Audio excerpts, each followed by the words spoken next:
So the question is, how do I bounce back from losses? And I think it's probably more of a complex question than I'm able to give in a short segment here, but to boil it down, I kind of see it in like two different regards. One, I see the games I play as data, and I don't dwell on it too long to consider it as like part of like me. Like I don't associate like a loss with me. I don't see it as like I'm not an intelligent person, that I'm not good at chess, right? I reframe it as data and think of it as like, oh, I can do better. This is the data that shows me where my mistakes are, and then I will address it from there.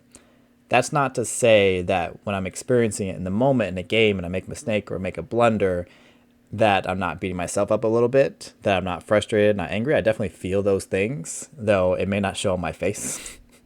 And sometimes it's a good strategy to like not let it show on your face so that your opponent may second guess that. But I think that's probably how most chess players are. Though at the same time, I think that's kind of based on your personality. I honestly think the more I play in person now, I'm showing more emotion, and I've found that it doesn't necessarily give away too much, if that makes sense. But maybe that's a different video.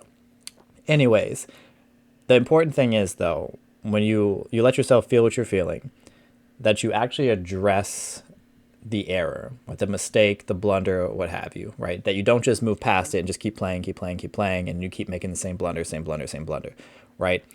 Even when people say like, oh, I go back and look over my games.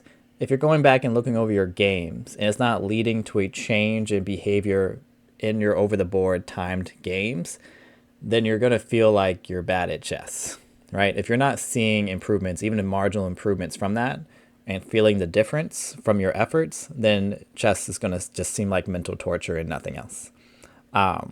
So the important thing is, one, to analyze your games, yes, but also analyze in such a way that works for you, that leads to some kind of change. And that part differs from person to person, right? So there's some foundational elements to it where you're looking over games that you want to make sure you don't just jump into the computer and look for what the computer says is wrong and then move on. That's too simplistic. That just identifies the problem, but doesn't necessarily help you make a change, right? So part of it, for example, could be, I'm not going to go to a whole tangent on chess notation and all that, but when you're looking through your chess notation, you can identify your mistakes with your own eyes before you go into a computer, and you can write out like annotations of what you were thinking, right? How you thought, how you saw the position, how you analyzed it, or maybe the lack of analyzing the position, lack of evaluating the position. Like you can identify and name the tactics that were in the position or had potential to be in the position, right? You could be writing all this out in your own time without a time, like literally without a timer ticking down, because you're no longer playing in a live game. You get a chance to really think it through and process it, where you don't really get the same opportunity in the game because the time is ticking down. You got to make a move, right? So this is your chance to really expand your thinking and refine it, and kind of weed out like kind of the error in your thinking and make improvements, right? So it's kind of one example of doing that. You do that enough times with the same kind of thematic concern, then you're more likely to see a change in behavior, right? More likely, I say, because again, it varies and it depends on the situation at hand, right? And from doing that, that's how I handle blunders. I know that when I make a mistake, that this process is going to happen if I really want to address this mistake. Not to say I do it every single time. Honestly, sometimes I just play games to just have fun. I'm not really seeking improvement. I'm just enjoying myself. And in those moments, I'm not so concerned about my blunders and mistakes. I'm just enjoying the environment that I'm in, the people I'm around, not too pressed about it.